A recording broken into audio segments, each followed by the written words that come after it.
दुनिया जानती है कि इजराइल के आसमान की हिफाजत उसका अजय यानी कि आयरन डोम करता है। दुश्मन की मिसाइलें हवा में ही राख कर दी जाती हैं।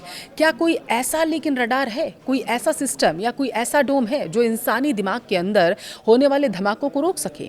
हमास हमले को आज ठीक 1000 दिन हो चुके हैं। इन 1000 दिनों में मीडिया के कैमरों ने गाजा की उड़ती हुई धूल, गिरती हुई इमारतें और वहां बिछी लाशें पूरी दुनिया को दिखाई।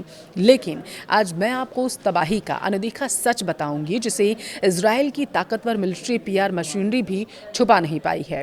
हम बात कर रहे हैं इजरायली डिफेंस फोर्सेस यानी आईडीएफ के उन 26,000 सैनिकों की जो युद्ध के मैदान से तो जिंदा लौट आए लेकिन अंदर से पूरी तरीके से मर चुके हैं। ये कहानी है उस खौफनाक रिहैब क्राइसिस की जहां दुनिया के सबसे आधुनिक हथियारों से लैस सैनिक अपने ही दिमाग के बनाए चक्रव्यूह में घुट घुट कर जीने को मजबूर हैं। वीडियो को लास्ट तक देखिएगा, विस्तार से आपको बताऊंगी। नमस्कार, आपके साथ मैं पल्लवी रविंद्र सिंह। 7 अक्टूबर के उस हमास हमले को आप याद करिए। आज पूरे 1000 दिन हो चुके हैं। बताया जा रहा है कि इन 1000 दिनों में दुनिया ने गाजा में बिछी लाशें, मलबे में तब्दील होते शहरों को देखा। लेकिन हर युद्ध की एक ऐसी सच्चाई भी होती है जो हेडलाइंस की चकाचौंध में कहीं खो सी जाती है। आज मैं उसी अनदेखे सच से आपको रूबरू करवाऊंगी। गाजा में तबाही मची हुई थी, लेकिन क्या आप जानते हैं इजराइल के अंदर एक और खामोश त्रासदी जन्म ले चुकी है। इजराइल के रक्षा मंत्रालय के अपने आंकड़े बताते हैं कि उनके लगभग 26,000 सैनिक आज जीते जी मरने जैसी हालात में पहुंच चुके हैं। यह कोई शारीरिक चोट नहीं बल्कि एक ऐसा मानसिक और मनोवैज्ञानिक घाव है जिसने इजरायली डिफेंस फोर्सेस और यहाँ के पूरे समाज को एक गहरे रिहैब क्राइसिस में धकेल दिया है। ड्रोन फुटेज जिसमें गाजा का मलबा, उजड़े हुए रिफ्यूजी कैंप, अस्पतालों की जर्जर हालात दिखाई जाती है। युद्ध का सबसे पहला शिकार हमेशा इंसानियत ही होती है।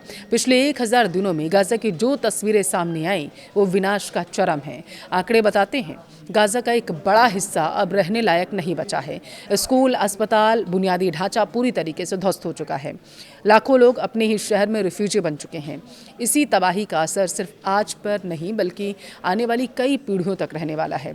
वहाँ के बच्चों ने पिछले 1000 दिनों में आसमान से सिर्फ मौत बरसती देखी है।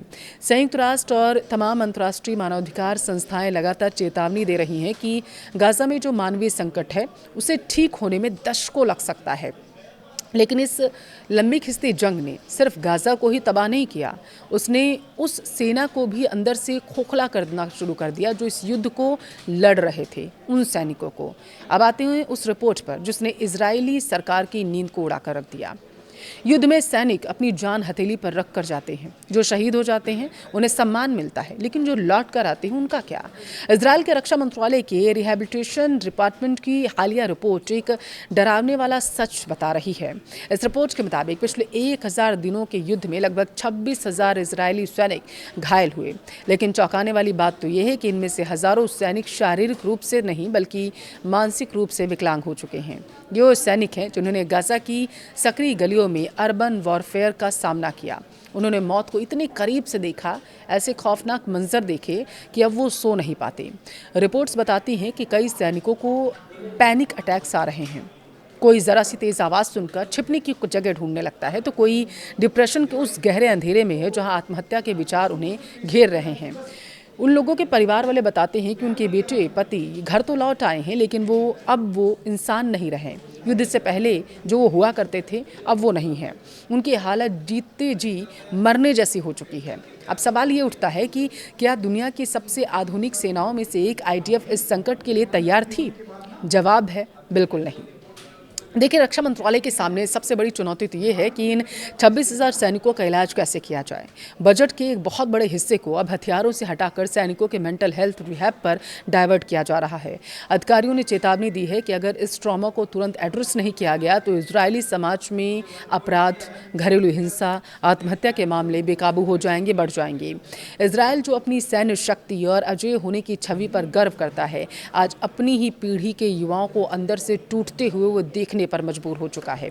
इतिहास गवाह है, युद्ध कभी किसी एक पक्ष का नुकसान नहीं करता। गाजा के मलबे के नीचे दबी चीखें, इजरायल के रिहैब सेंटर से गूंजती सन्नाटा, दोनों एक ही सिक्के के देखिए दो पहलू हैं।